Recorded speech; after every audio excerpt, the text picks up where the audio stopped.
Hello friends, Chanakya academy में आप सभी को अश्विनी सर का नमस्कार। आज बहुत ही इम्पोर्टेंट आपको लेक्चर देने जा रहे हैं और ध्यान देंगे कि इसमें सर्वाधिक प्रश्न पूछे गए हैं और ये प्राचीन इतिहास का सामाजिक व्यवस्था है कि प्राचीन काल में सामाजिक व्यवस्था कैसी थी।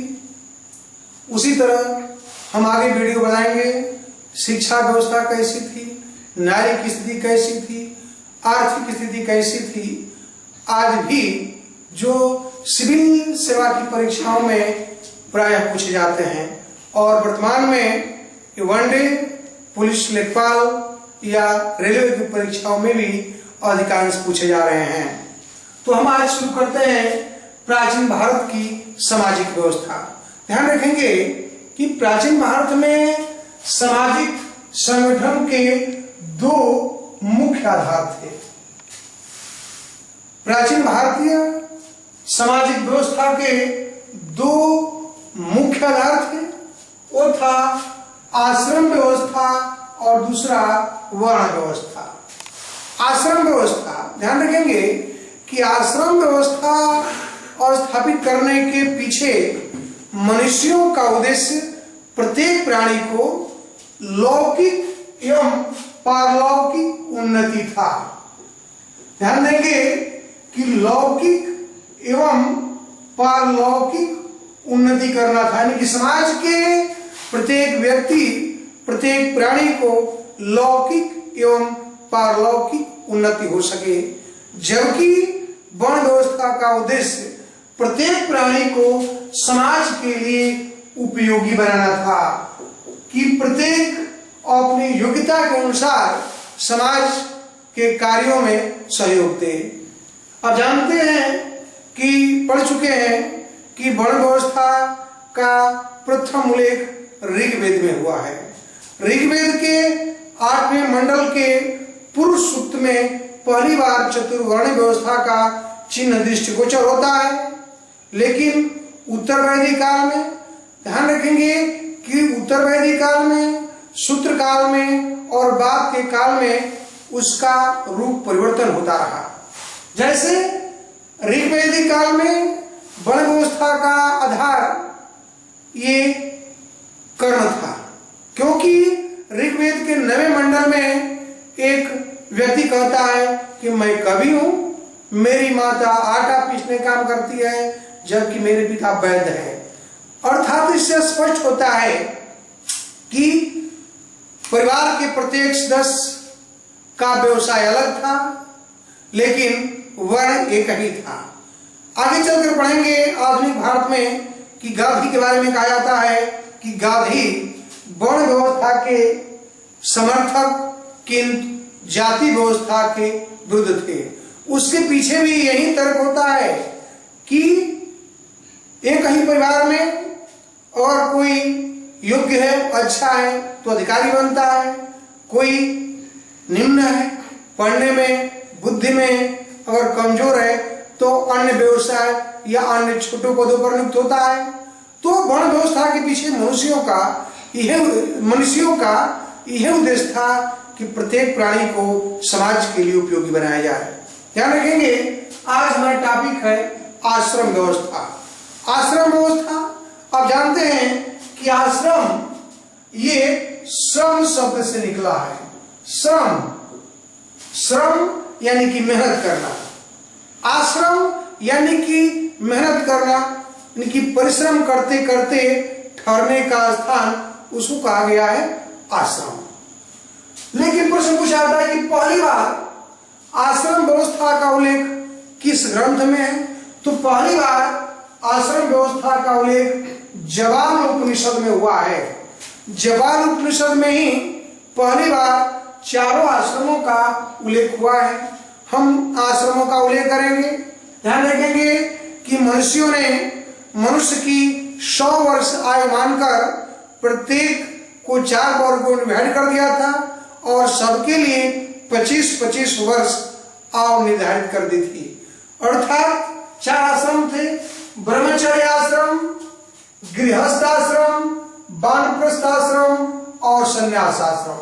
और सबके लिए 25-25 वर्ष नियत किया गया था कि ब्रह्मचारी के लिए 25 वर्ष, गृहस्थ के लिए 50 वर्ष, वानप्रस्थ 75 वर्ष और संन्यास के लिए 75 वर्ष के बाद यानी कि 100 वर्ष तक।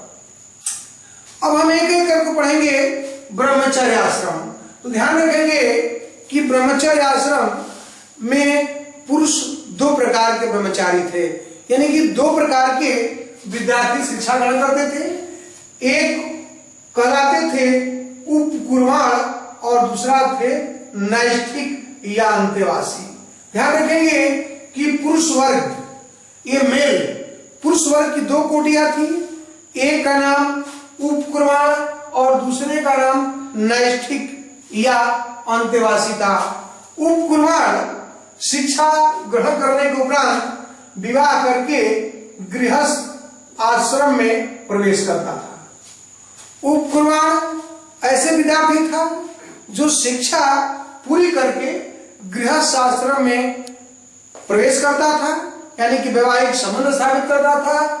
और दूसरा था नैष्ठिक या इनको अंतेवासी भी कहते हैं। ये वो विद्यार्थी थे जो आजीवन गुरु के समीप रहकर शिक्षा ग्रहण करते थे, इनको कहा गया है अंतेवासी। इसी प्रकार महिला विद्यार्थियों की भी 2 कोटियां थी। एक शब्द दुहा और दूसरा ब्रह्मवादिनी या अमाजू। ध्यान रखेंगे कि महिला शिक्षार्थियों की एक कोटि है, ये भी 2 कोटियां थी, शब्द दुहा और ब्रह्मवादिनी या अमाजू। शब्द दुहा वही कोट थी जो प्रमाणित थी, अर्थात शिक्षा प्राप्त करने के उपरांत ये विवाह कर लेती थी और गृहस्थ आश्रम में प्रवेश करती थी। जबकि ब्रह्मवादिनी या अमाजू ऐसी महिलाएं थी जो आजीवन ये शिक्षा ग्रहण करती थी। इनकी कोट और पुरुषों की अंतेवासी की कोट एक ही हुआ करती थी। नेक्स्ट संस्कारों का मूल्य करेंगे। दूसरा संस्कार है गृहस्थ आश्रम।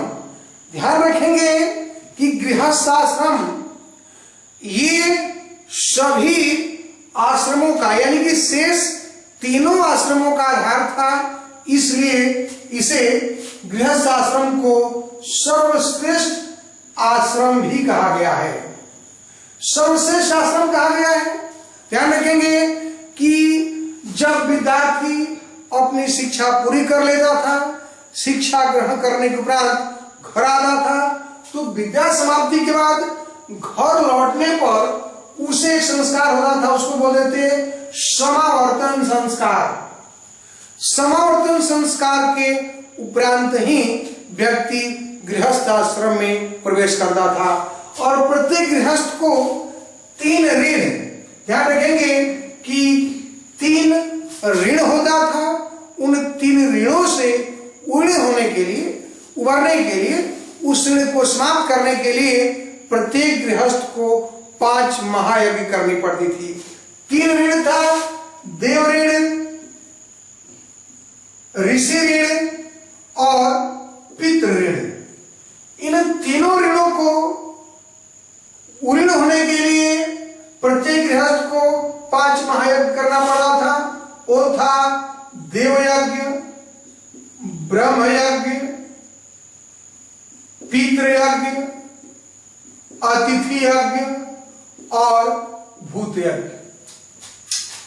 ये देवयज्ञ देवताओं की पूजा अर्चना करके, ब्रह्मचर्य यज्ञ आदि करके, पितृ पिता का तर्पण करके, जिसको आप पितरों तर्पण बोलते हैं, अतिथि यज्ञ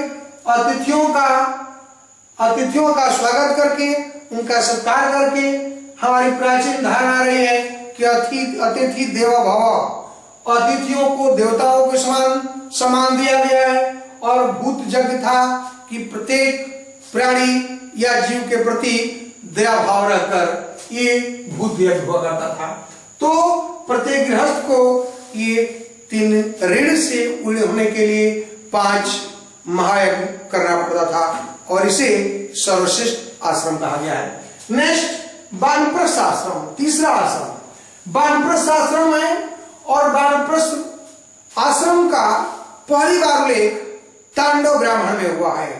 ध्यान रखेंगे कि गृहस्थ आश्रम पूरा करने के उपरांत 50 वर्ष पूरा करने के बाद व्यक्ति वनों में चला जाता था, लेकिन थोड़ी सी यह डिफरेंस है कि वनों में जाकर वह सामाजिक कर्तव्यों का भी निर्वहन करता था, अर्थात वह वानप्रस्थ आश्रम में सपत्नीक रह सकता था, जिसका उदाहरण देखने को मिलेगा कि हमारे कण्व ऋषि के यहाँ हमारी शकुंतला, कण्व ऋषि के यहाँ शकुंतला जब दुष्यंत ने त्याग कर दिया था तो शकुंतला रह रही थी। उसी तरह जब भगवान राम ने सीता को त्याग किया था तो वह वाल्मीकि के आश्रम में रहती थी।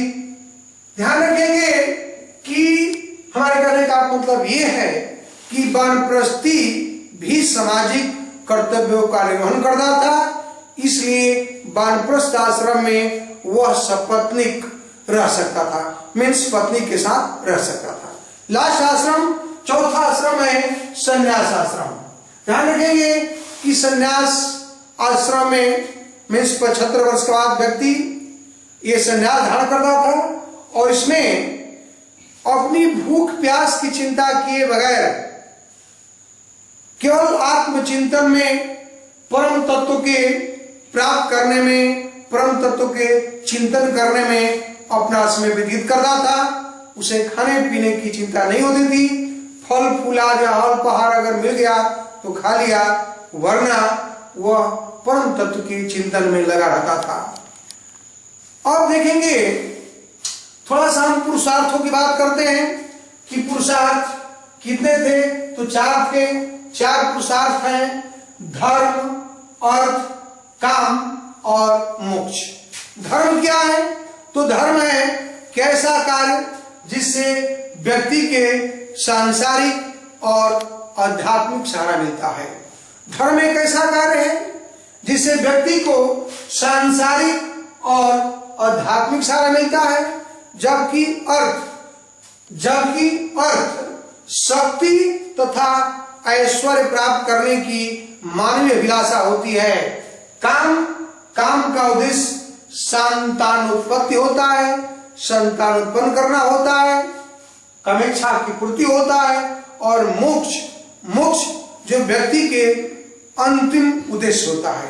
प्रत्येक व्यक्ति का अंतिम उद्देश्य है मोक्ष प्राप्त करना। वास्तव में अर्थ और कर्म साधन होते हैं और व्यक्ति का अंतिम उद्देश्य होता है मोक्ष प्राप्त करना। एक बार प्रश्न पूछा गया है कि त्रिवर्ग के अंतर्गत कौन शामिल है? त्रिवर्ग के अंतर्गत ध्यान रखेंगे कि ये प्रथम 3 शामिल है। प्रथम 3 यानी कि धर्म, अर्थ और काम, इसे त्रिवर्ग में शामिल किया गया है। अब थोड़ा देखते हैं संस्कार। ये संस्कार मीन्स होता है, इसका अर्थ शुद्धता। इसका उद्देश्य था कि व्यक्ति के नैतिक उत्थान और व्यक्तित्व का पूर्ण विकास करके उसके पुरुषार्थ मोक्ष को प्राप्त करना। संस्कारों का अगर एक लाइन में पूछा जाए कि उद्देश्य क्या है, तो व्यक्ति का नैतिक उत्थान और उसके व्यक्तित्व का पूर्ण विकास करके उसे मोक्ष प्राप्त करने के योग्य बनाना था। पहली बार पूछा गया है कि पहली बार संस्कारों का उल्लेख क्या हुआ है, कहां हुआ है? तो पहली बार संस्कारों का उल्लेख गृह सूत्रों में हुआ है। आप ये भी जानते होंगे, पूछा गया है कि सबसे प्राचीन गृह सूत्र क्या है? वह है गौतम। ये गौतम धर्म सूत्र सबसे प्राचीन सूत्र ग्रंथ है। तो पहली बार ये सूत्र, गृह सूत्रों में ये संस्कारों का उल्लेख हुआ है, पूरी पद्धति का उल्लेख है। मैं उसको कितने संस्कार होते हैं सभी जानते होंगे कि 16 संस्कार होते हैं, उन संस्कारों को हम एक ट्रिक के माध्यम से आपको बताने का प्रयास करेंगे। वो है गपुसी जान न्याचुक ब्यूबे केस। गपुसी जान यानी कि ग से गर्भाधान, पु से पुंसवन, सी से सीमांतोनयन, जा से जात कर्म, न से नामकरण। उसी तरह न्याचुक निष्क्रमण, आ से अन्नप्राशन, चू से चूड़ाकरण, क से कर्णभेद। ब्यूबे केस, बी विद्यारंभ, उ उपनयन संस्कार। ध्यान रखेंगे कि उपनयन संस्कार का पहला उल्लेख, पहली बार उल्लेख अथर्ववेद में हुआ है, प्रश्न पूछा गया है। बे वेदारंभ, के शांत, इसको यानी कि जब बाल उड़ाया जाता था बच्चे का, उसको केशांत भी कहते थे। और इस अवसर पर एक गाय दान दी जाती थी, इसको गोदान भी कहा गया है। समावर्तन, ध्यान रखेंगे कि समावर्तन वही संस्कार था जब विद्या समाप्त करने के उपरांत व्यक्ति गृहस्थ आश्रम में प्रवेश करता था। और ध्यान रखेंगे कि एक संस्कार है विवाह और एक संस्कार है अंतिम क्रिया। तो ध्यान रखेंगे कि विवाह ये पहली बार और 16वें गृह सूत्र में 8 प्रकार के विवाहों का उल्लेख मिलता है। और 16वें गृह सूत्र में 8 प्रकार के विवाहों का उल्लेख मिलता है, जिसमें प्रथम 4 को धर्म सम्मत या प्रशस्त विवाह कहा गया है। धर्म सम्मत या प्रशस्त विवाह वो कौन थे? तो ब्रह्म विवाह, दैव विवाह, आस विवाह और प्रजापत्य विवाह। ब्रह्म विवाह के बारे में थोड़ा बताना चाहते हैं कि इसमें कन्या को सजाकर वर के हाथों सौंपा जाता था। दैव विवाह क्या था? तो कन्या को ऋत्विज या यज्ञ करने वाले को सौंपा जाता था। आस विवाह में कन्या पक्ष को वर पक्ष 2 गाय या बैल देता था। प्रजापत्य विवाह ध्यान रखेंगे कि यह ब्रह्म विवाह का ही एक सुमर्यादित रूप था, जिसमें वर और कन्या ये धर्म और आचरण की प्रतिज्ञा करते थे। इन प्रथम 4 को धर्म सम्मत या प्रशस्त विवाह कहा गया है। शेष 4 गंधर्व विवाह। गंधर्व विवाह एक प्रकार का प्रेम विवाह था, लव मैरिज था। इसे बादशाह के कामसूत्र में प्रौढ़ विवाह कहा गया है। ये प्रौढ़ विवाह कहा गया है कामसूत्र में, अर्थात प्रौढ़ में श्रेष्ठ विवाह भी कहा गया है। आसुर विवाह वह विवाह था जब कन्या के पिता को धन देकर वर खरीदता था, उसे आसुर विवाह किया गया, अर्थात ये कन्या को सौदा होता था। राक्षस विवाह यानी कि अपहरण करके किसी के साथ जबरदस्ती विवाह करना। इसे आगे चलकर छात्र विवाह यानी कि छठियों के विवाह कर दिया गया, जिसका उदाहरण हमें देखने मिलता है अर्जुन सुभद्रा का विवाह। ध्यान रखेंगे कि पैशाच विवाह वह विवाह था जो सोती हुई या नशे में या पागल लड़की के साथ चोरी से सील भंग करके किया जाता था। इसको पैशाच विवाह की संज्ञा दी गई है।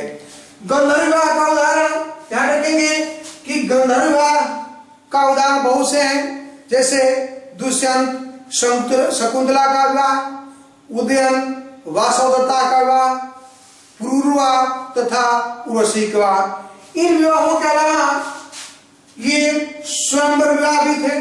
स्वयं विवाह एक प्रकार का यह गंधर्व विवाह का ही सुमर्यादित रूप था। स्वयंवर विवाह जिसमें कन्याएं अपनी इच्छा से अपने पति का चुनाव करती थी। इसके अलावा अनुलोम और प्रतिलोम विवाह भी था। अनुलोम विवाह में पुरुष उच्च वर्ण का और महिला निम्न वर्ण की होती थी। पुरुष उच्च वर्ण और महिला निम्न वर्ण से विवाह होता था, उसको अनुलोम विवाह कहा गया है। इसके बहुत से उदाहरण हैं, जैसे राजशेखर, अवंती सुंदरी, च्यवन ऋषि, सुकन्या के साथ विवाह हुआ, अगस्त्य ऋषि का लोपामुद्रा के साथ विवाह हुआ था, और अग्निमित्र का लोपामुद्रा के साथ विवाह हुआ था। ये सारे उदाहरण अनुलोम विवाह के उदाहरण हैं। इसमें पुरुष उच्च वर्ण का है और महिला निम्न वर्ण की है। उदाहरण कई बार पूछा गया है। अवंती सुंदरी, राजशेखर किस प्रकार का विवाह है? तो सारे विवाह अवंती सुंदरी के राजशेखर के साथ विवाह हुआ, च्यवन ऋषि का सुकन्या के साथ हुआ, अगस्त्य ऋषि का लोपामुद्रा के साथ हुआ, और अग्निमित्र का ध्यान रखेंगे मालविका के साथ हुआ था। तो जिसे कालिदास ने मालविका अग्निमित्र लिखा है। प्रतिलोम विवाह ठीक इसके उल्टा था, यानी कि इसमें प्रतिलोम विवाह में महिला निम्न वर्ण की थी और पुरुष